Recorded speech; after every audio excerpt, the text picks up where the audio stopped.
একটা 16 বছরের ছেলে তার মাকে জিজ্ঞাসা করতেছিল যে মা, আমার যখন 18 বছর হইব তখন তুমি আমারে কি গিফট দিবা। তখন তার মা মিষ্টি কণ্ঠে বলতেছিল, বাবা তোমার যখন 18 বছর বয়স হইব তখন তুমি চাই আলমারি খুইলো, ওইখানে তোমার গিফটটা রাখা থাকবো। কিছুদিন যাইতে না যাইতে এই ছেলেটা অসুস্থ হয়ে পড়লো। তখন তার মা তারা নিয়ে ডাক্তারের কাছে গেল। তারপরে ডাক্তারে অনেক পরীক্ষা নিরীক্ষা করার পরে জানতে পারলো যে ছেলেটার 2টা কিডনি ড্যামেজ হয়ে গেছে। এই কথা শুনে তো মা পুরোপুরি ভেঙা পড়ছে, অনেক কান্না করতেছিল।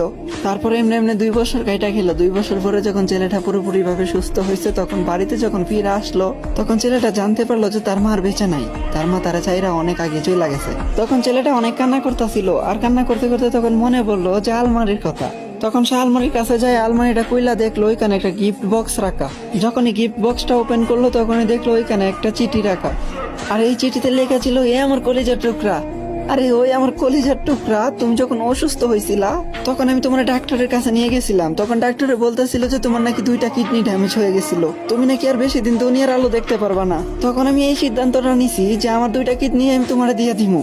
হাই, এখন কি ভাবা যায়, মা তো মাই হয়, তাই না? হে আমার কলেজের টুকরা, তোমার কি মনে আছে যে তুমি বলছিলা তোমার 18 বছর হইলে আমি তোমার কি গিফট করবো? হে আমার কলেজের টুকরা, হে আমার শেহজাদা, আজকে তোমারে আমি আমার 2টা কিডনি দিয়ে যেতেছি। সবসময় নিজের যত্ন করো, সাবধানে থাইকো।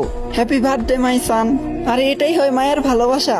মায়েরা কখনো স্বার্থ খোঁজে না, আর আজকালকার ছেলে মেয়েরা মায়ের কদর করতে জানে না। আরে ভাই, সময় থাকতে মায়ের কদর করো, হারায় গেলে কিন্তু আর পাইবা।